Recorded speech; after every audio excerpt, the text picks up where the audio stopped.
Bab 79. Tak lama kemudian, Barena berkata, "Aku juga tidak mengerti mengapa keluarga Nataprawira dan Boyo tunduk kepada si Udin." Unah mengangguk. Aku jadi penasaran apa yang sebenarnya terjadi. Padahal ketika si Udin masih tinggal di villa Kulawarga Kusuma, dia tidak pernah berbuat kasar padaku, bahkan menatap wajahku saja tidak berani. Dia tidur hanya berbalut selimut usang di dalam gudang. Aku bahkan pernah menyiram kepalanya karena dia memecahkan gelas saat mencuci piring, tapi dia tidak marah, dia malah memohon ampun padaku. Aku juga pernah menamparnya karena dia tidak mengepel lantai rumah dengan benar yang membuatku jatuh terpeleset, dia pun hanya diam dan tidak melawan.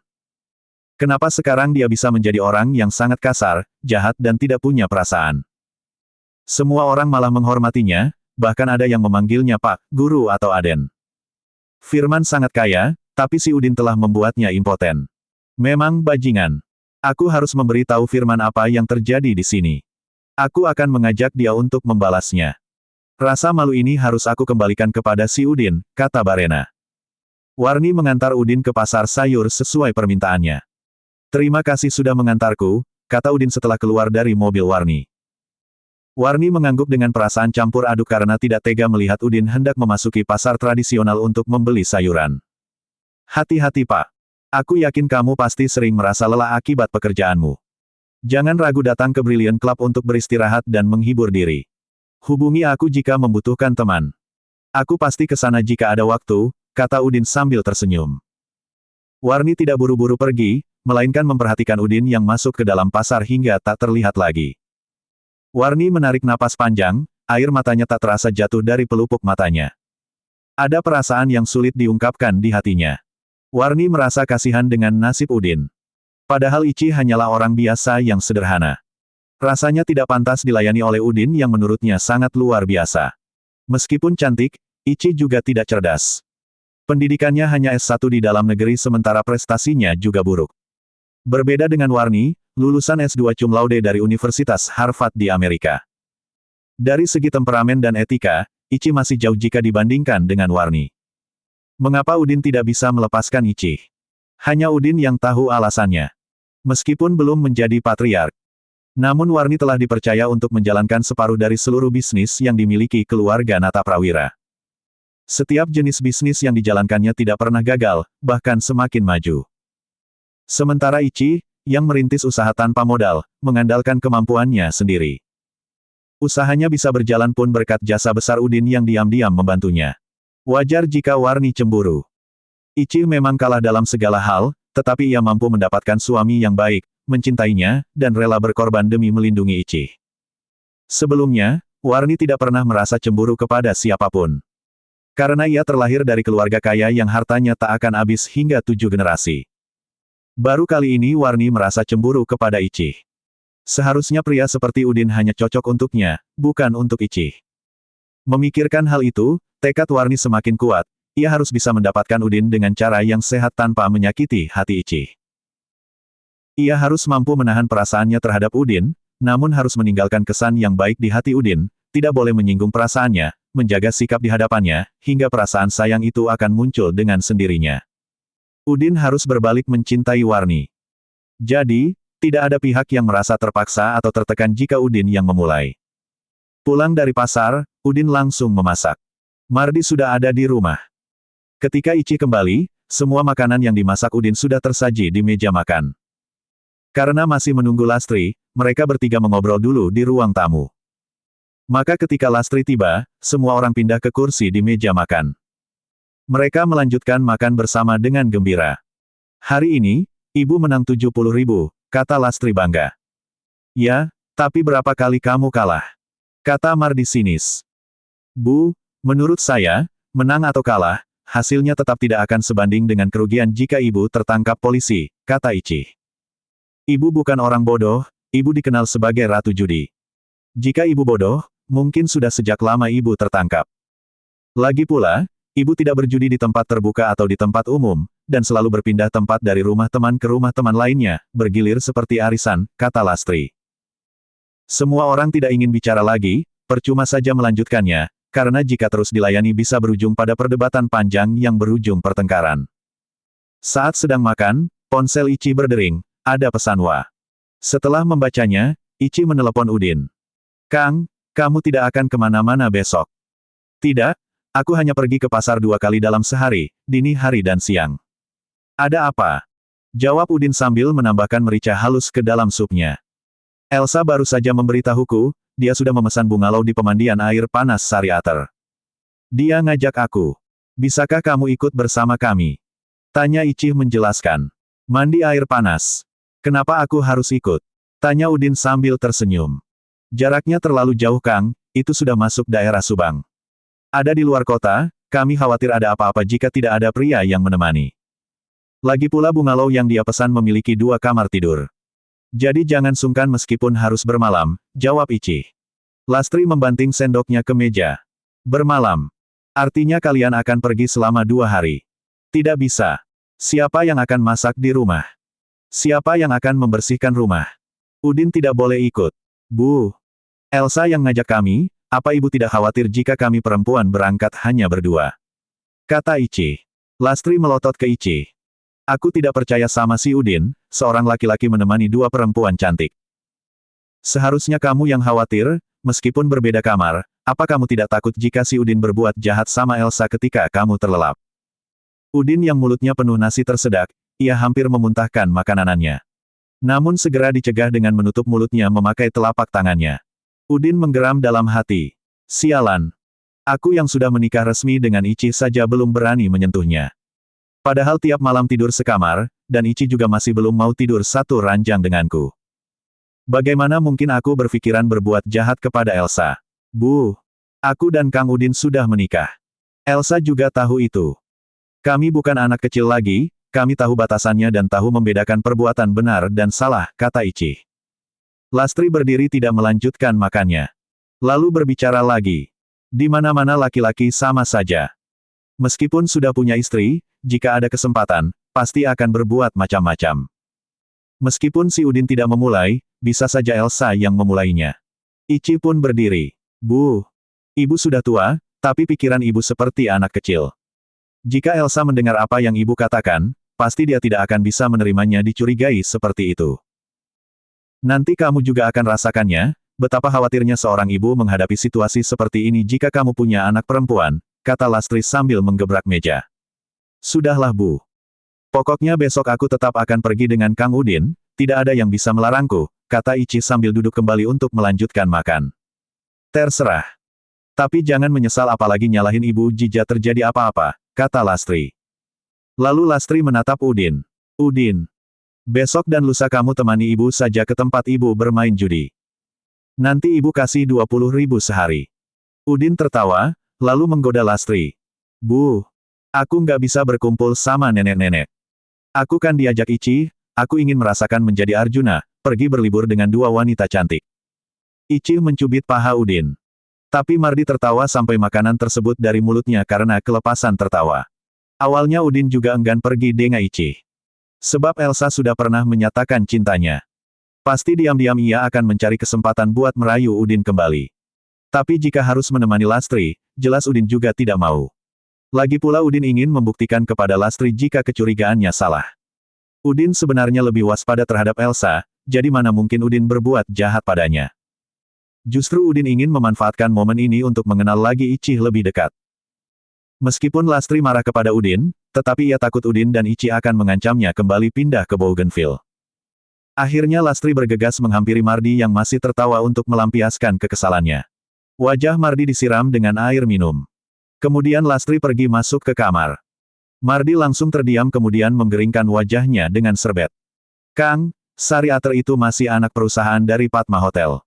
Elsa besok akan menjemput ke sini dengan mobilnya, dia yang akan menyetir. Jadi kita tidak perlu membawa mobil sendiri, kata Ichi kepada Udin. Udin mengangguk. Kang, jangan lupa bawa celana renangmu, aku juga nanti harus memakai baju renang ketika kita berendam. Jangan bikin malu aku dengan memakai celana panjang, kata Ichi mengingatkan. Ia tahu. Minimal celana pendek. Masa aku juga harus memakai bikini, kata Udin sambil tersenyum. Bagus, kata Ichi sambil tersenyum. Lastri berteriak dari kamar sambil membuka pintu. Ichi, kamu jangan pakai bikini. Pakai baju renang muslim. Bilang juga ke Elsa harus seperti itu. Lastri masuk ke kamar lagi, terdengar suaranya membuka lemari dan menutupnya kembali dengan keras. Lalu ia keluar sambil membawa baju renang yang biasa dikenakannya. Lalu berbicara kepada Ichi. Jika kamu tidak punya baju renang muslim, pakai saja gini vest ibu ini. Gini vest adalah baju renang bermotif yang sering dikenakan oleh nenek-nenek ketika berenang, lengkap dengan topeng yang menutupi seluruh wajah kecuali mata dan bibir, persis seperti ninja Jepang atau orang yang mau merampok bank.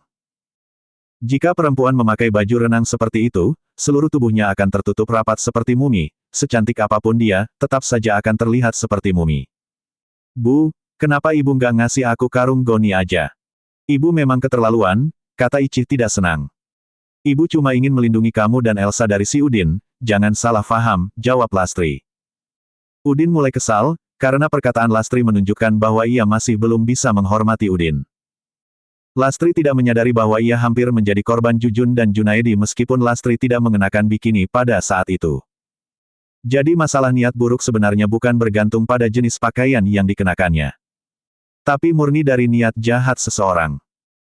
Setelah makan, Ichi langsung ke kamar untuk memilih baju renangnya, sementara untuk Udin, ia memisahkan celana boxer milik Udin karena Udin tidak memiliki celana renang khusus pria.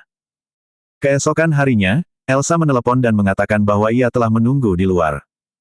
Udin benar-benar gugup karena harus bepergian jauh, terutama dengan Elsa. Itu sangat membebani hatinya. Elsa tinggal di Jakarta, sebuah kota metropolitan. Ia tidak bisa menyembunyikan perasaannya terhadap laki-laki, dan ia terlalu blak-blakan. Namun jika Udin tidak ikut, ia takut Elsa atau Ichi akan tersinggung. Udin juga merasa kasihan kepada Ichi jika ia tidak bersamanya untuk menjaganya jika terjadi sesuatu yang tidak terduga. Udin benar-benar bingung. Karena Elsa pasti akan lebih berani lagi. Di pasar saja yang banyak orang, Elsa berani menyentuhkan tangan Udin ke dadanya. Apalagi nanti di dalam bungalow yang hanya akan ada mereka bertiga. Akhirnya, Udin keluar sambil menenteng tas besar berisi barang pribadi miliknya dan milik Ichi. Ichi sudah masuk ke dalam Mercedes-Benz dan duduk di depan, di samping Elsa. Tasnya ditaruh di bagasi saja Kang, kata Elsa sambil membuka bagasi dari dalam. Oke, kata Udin sambil memasukkan tas ke bagasi. Lalu Udin masuk dan duduk di kursi belakang. Elsa mengedipkan mata genit ke arah Udin dari kaca spion tengah. Tapi Udin pura-pura tidak melihatnya. Udin berbaring karena dia sendirian, sedangkan perjalanannya akan cukup lama, jadi dia pikir lebih baik tidur.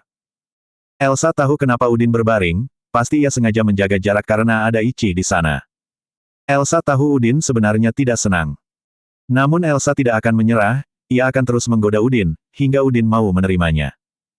Elsa tidak peduli meskipun Udin akan marah, resikonya nanti akan ia tanggung sendiri. Elsa tidak merasa bersalah. Udin telah berani menyentuh dadanya di pasar dan bahkan menyentuh pahanya ketika Udin menolongnya di taman. Itu berarti Udin seharusnya cukup berani untuk bersedia menikahinya bahkan jika itu di belakang Ichi.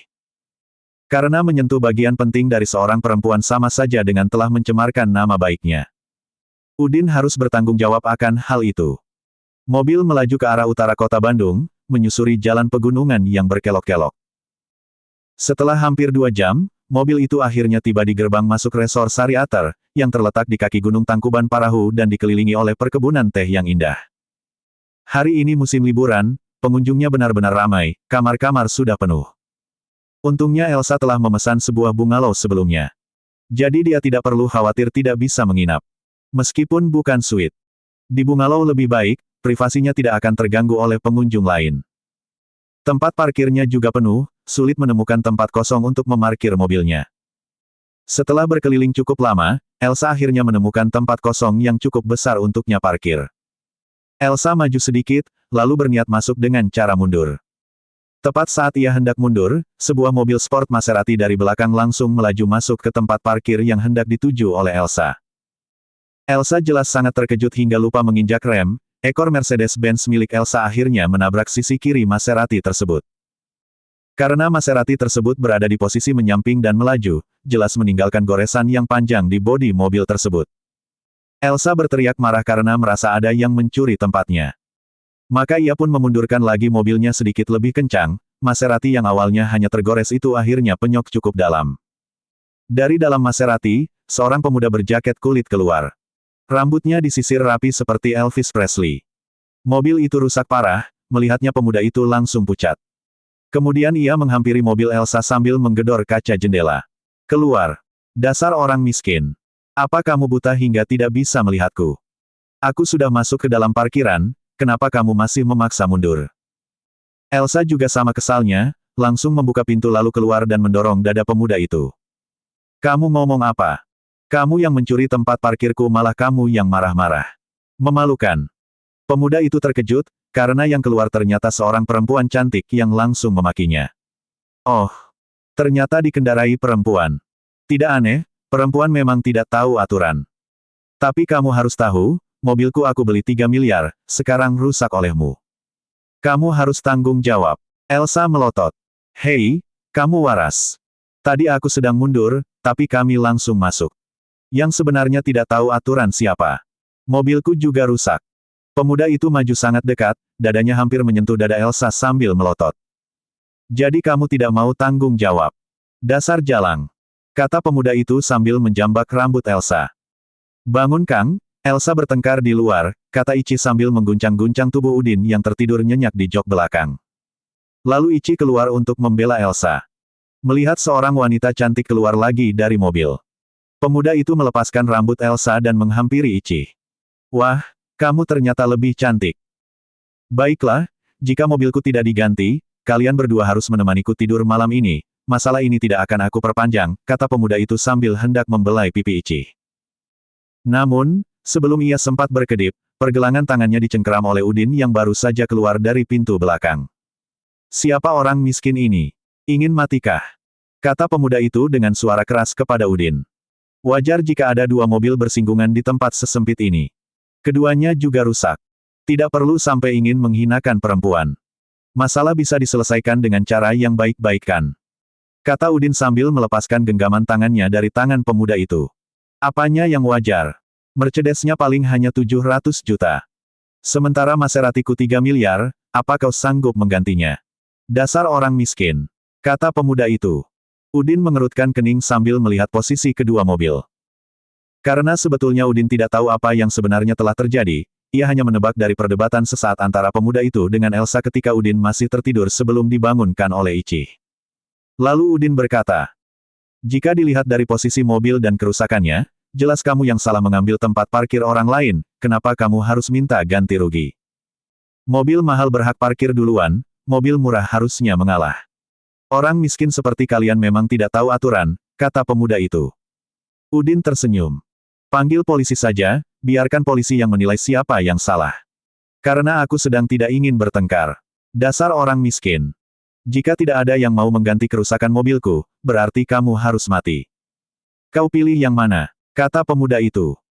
Seorang wanita tua berias tebal seusia Lastri keluar dari Maserati dan langsung mengarahkan kamera ponselnya untuk merekam ke arah Udin. Lalu berbicara, hei, siapa kamu? Beraninya kamu berdebat dengan pacarku. Aku seorang YouTuber dengan 3 juta subscriber. Begitu aku mengunggah rekaman ini, kamu akan malu. Kenapa kamu keluar? Tunggu saja di mobil. Kamu kan bisa merekamnya dari dalam jika hanya untuk konten, kata si pemuda kepada wanita tua yang lebih pantas menjadi ibunya itu. Lalu pemuda itu berteriak kembali pada Udin. Hei, orang miskin. Cepat ganti kerusakan mobilku sebelum kau terluka. Tidak mungkin, kata Udin. Jadi kau memilih mati. Dasar orang miskin. Kata pemuda itu sambil mengeluarkan ponselnya dan menelepon. Manajer Aceng, mobilku ditabrak orang miskin di tempat parkir. Bawa petugas keamanan ke sini untuk menghajar Mia. Setelah menutup telepon, pemuda yang suka sekali memanggil, orang miskin itu berbicara lagi. Apakah kamu akan menggantinya sekarang dan meminta maaf padaku, atau kamu menunggu untuk dipukuli terlebih dahulu oleh manajer Aceng? Karena pemuda itu meminta bantuan. Elsa dan Ichi mulai ketakutan.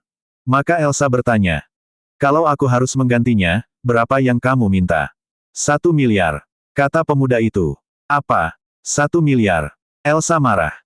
Jangan pikir aku bodoh, paling hanya 8 juta untuk memperbaiki kerusakan seperti itu. Sial. 8 juta. Jika mobilmu yang sudah sangat tua itu mungkin iya. Tapi mobilku baru dan mahal. Dasar orang miskin. Kata pemuda itu sambil meludah, ludahnya hampir mengenai sepatu Elsa. Lalu pemuda itu berkata, jika kamu hanya sanggup mengganti 8 juta, berikan saja padaku.